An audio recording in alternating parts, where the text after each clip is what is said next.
Have you ever felt this deep, gnawing sensation inside of you? The feeling that something is missing, that the world around you doesn't quite match what you are seeking. You find yourself running, chasing something, anything, believing that if you find the right answer, everything will finally make sense. But what if, in your quest for meaning, you're actually running away from something? What if the very search is the problem, not the absence of meaning, but the way you're looking for it? There is a dissonance between what we desire and what we truly are. We spend so much time trying to reach something outside of ourselves that we lose touch with the present moment, with who we are in this very breath, in this very space. Our wanting becomes a barrier, an illusion, telling us we are not enough. We need more. We need to do more. Alan Watts, in his wisdom, reminds us that life is not something to be controlled or conquered. The truth is,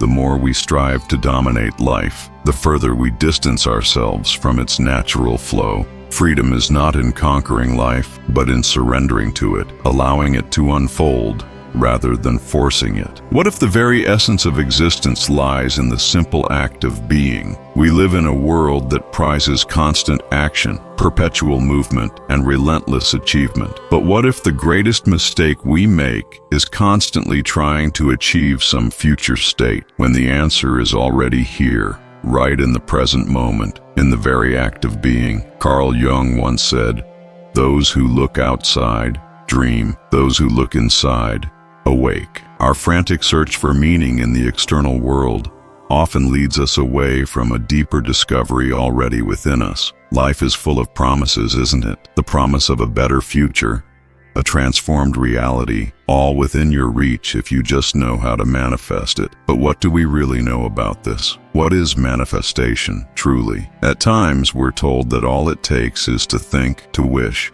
and it will appear before us, as if by magic. What you want, the universe will give you. Seems simple, right? But if it were that easy, why are we still so unsatisfied? Why, instead of experiencing the abundance promised to us, do many find themselves in a constant struggle with emptiness? The truth is, manifestation is not as simple as trading thoughts for results. It's not a coin you toss in the air, hoping luck will bring you something desired. What we often fail to see is what lies behind that desire, the real process at play when we ask the universe for something. What we need to understand is that manifestation is not just about what is in your mind. It's about how aligned you are with what you truly are. It's about a state of resonance, of vibration, of being in tune with what you want, not just desiring, but becoming it. Joe Dispenza speaks about the neuroscience behind this, saying that our thoughts create an energetic field, something that resonates with the universe.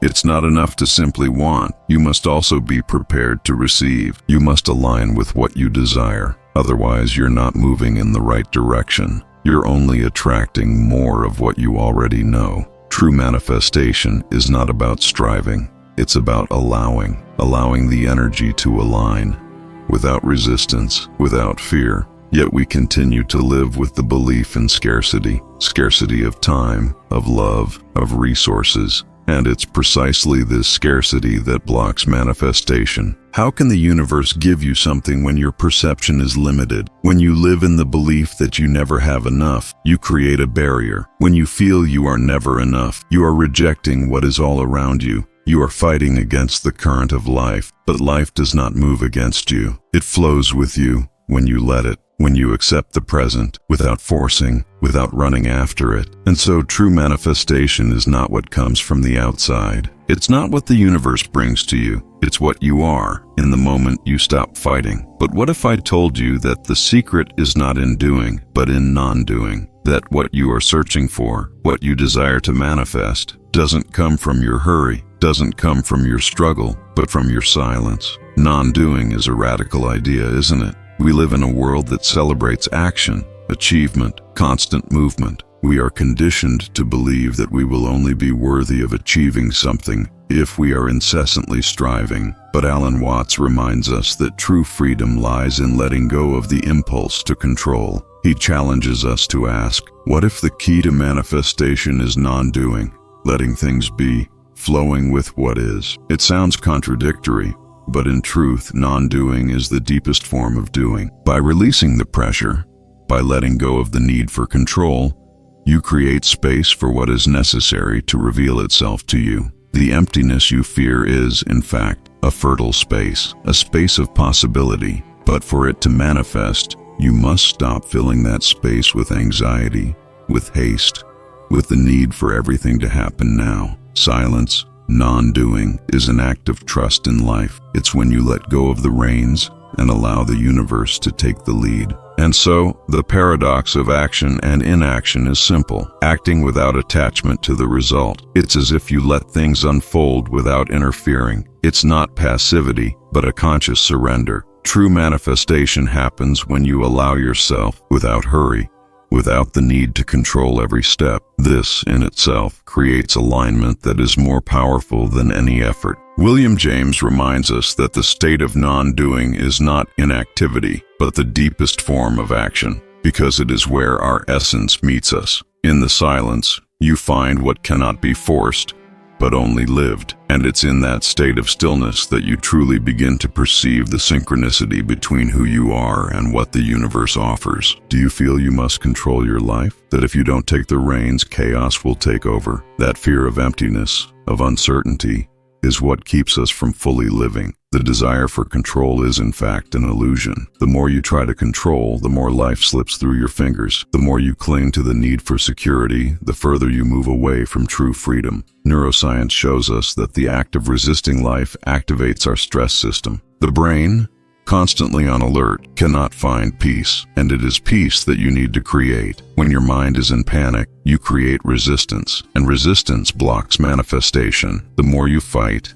the more the flow of life is interrupted. Control becomes a burden, a weight that prevents the transformation you wish to experience. But what if, instead of forcing life, you simply surrendered to what it is? What would happen if, instead of running against time, you simply accepted it, without rushing, without trying to get anywhere? The dilemma of being or doing does not need to be solved with more action, but with more presence. When you accept who you are, doing flows naturally, effortlessly. It's not control you need, but surrender to the flow of life, the now, the only moment that exists. Not yesterday, not tomorrow. Now is all you have, and yet, how rarely are we truly present? How little do we know the power of now? We are always behind something, searching for a better future, always waiting for something that never comes. But what happens when you surrender to this moment exactly as it is, without wanting to change it,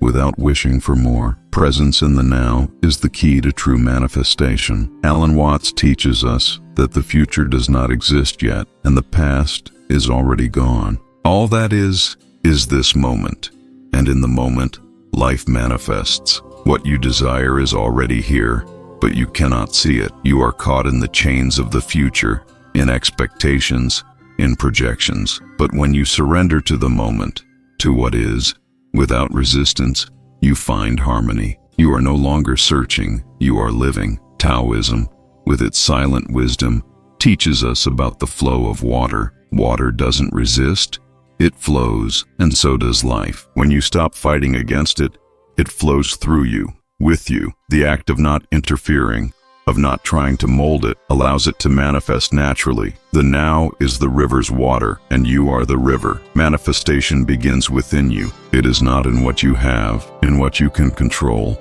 It is in reconnecting with your essence, with what you truly are. It is not a struggle.